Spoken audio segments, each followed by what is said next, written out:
কোনো নেশা খাই নাই, মদ খাই নাই, ভাঙ খাই নাই, কোনো কিছুই খাই নাই। ওয়ালাকিন আযাবাল্লাহি শাদীদ, বরঞ্চ আল্লাহ পাকের শক্ত আযাবের মধ্যে গ্রেফতার হয়েছে।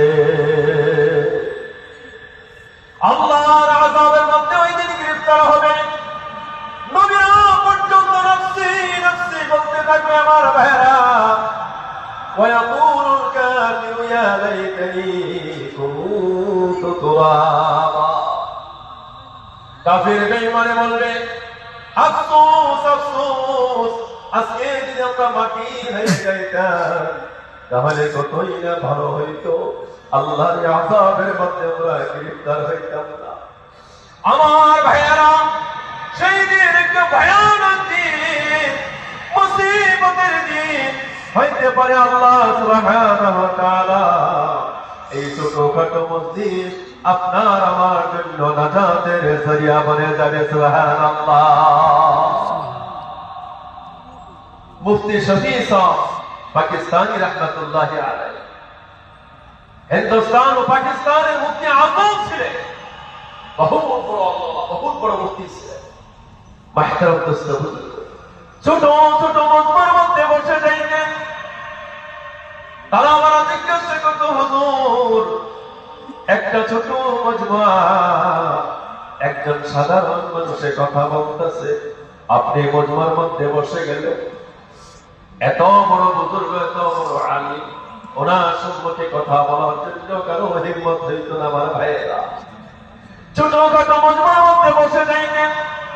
ওনাকে জিজ্ঞাসা করার পরে উনি বলতেন এই কথা যে, দেখো আমার জানা নাই, আমি জানি না কোন মজমার মধ্যে আল্লাহ আমার জিন্দেগীর হিদায়াত রাখছে। সুবহানাল্লাহ।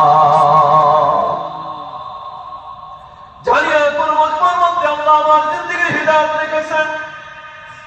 এই জন্য আমি দিনের প্রত্যাশা হইয়া আল্লাহ পাকের হিদায়াতের প্রত্যাশা বনে, আল্লাহ পাকের দিনের প্রত্যাশা বনে আমি মজমার মধ্যে ছোটখাটো যে কোনো মজমা পাইলে মজমার মধ্যে আমি বসে যাই। সুবহানাল্লাহ। আপনার আমার হিদায়াতের দরকার আছে না নাই? ঈমানের দরকার আছে না নাই? আমার ভাইয়েরা, দ্বীনের দরকার আছে না নাই আমাদের ভিতরে? এই জন্য আমার ভাইয়েরা, যে কোনো ছোটখাটো মজমা সহ মসজিদের মধ্যে বয়ান হয়, তালিম হয়, আমরা ছোটখাটো মসজিদে দেখে বসে না। বড় হুজুর যদি আসে তাহলে আমরা কথা শুনবো না। ছোটখাটো মজমা হয়, আমরা এখানে বসে যাব, দ্বীনের কথাগুলো আমরা শুনবো, হাদিস কোরআনের কথাগুলো শুনবো। আমার ভাইয়েরা, হইতে পারে আল্লাহ পাকে শোনা গলা আপনার আমার জন্য হেদায়েতের জরিয়া বানাইয়ে দিবে। সুবহানাল্লাহ। এই জন্য আমরা প্রত্যেকে বলবো ইনশাআল্লাহ। আজকের মজমার মধ্যে আমরা প্রত্যেকে দোয়া পর্যন্ত বলবো ইনশাআল্লাহ। কে বলবো? আমরা সবাই হাত তুলে দেখি। মাশাআল্লাহ। প্রত্যেকে আমরা আখির দোয়া পর্যন্ত বসে যাব ইনশাআল্লাহ। আল্লাহ আমাদেরকে তৌফিক দান। মাহতারাম দোস্ত বুজুর্গ, বলতেছিলাম কিয়ামতের দিন বড় কঠিন দিন হইবে। ওই দিন আল্লাহ সুবহানাহু ওয়া তাআলা আপনার আমার গন্ধ দেখবে না, আপনার আমার মা মাথা দেখবে না, বাড়ি ঘর দেখবে না, জমিন জমা বিল্ডিং অট্টালিকা দেখবে না, আপনার আমার স্বাস্থ্য সুস্থতা আল্লাহ পাকে দেখবে না, আমি কত সুন্দর কত মোটা কথা আল্লাহ পাকে দেখবে না। আল্লাহ সুবহানাহু ওয়া তাআলা ওই দিন আপনার আমার দিল আর দিলের নিয়তটা দেখবে। সুবহানাল্লাহ।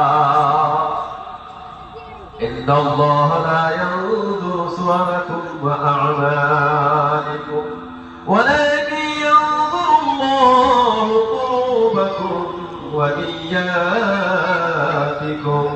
সুবহানাল্লাহ। আল্লাহ আপনার বাহ্যিক সকল সুরত দেখবে না, আল্লাহ আপনার দৌলত দেখবে না, বাহ্যিক আমল আপনার দেখবে না, আল্লাহ পাকে আপনার দিলের নিয়ত, আপনার অন্তরটা আল্লাহ পাকে দেখবে। আমার ভাইয়েরা, হাফসি রাদিয়াল্লাহু তাআলা আনহু কালে কোনটি মোটা মোটা ঠোঁট কেউ পছন্দ করে না।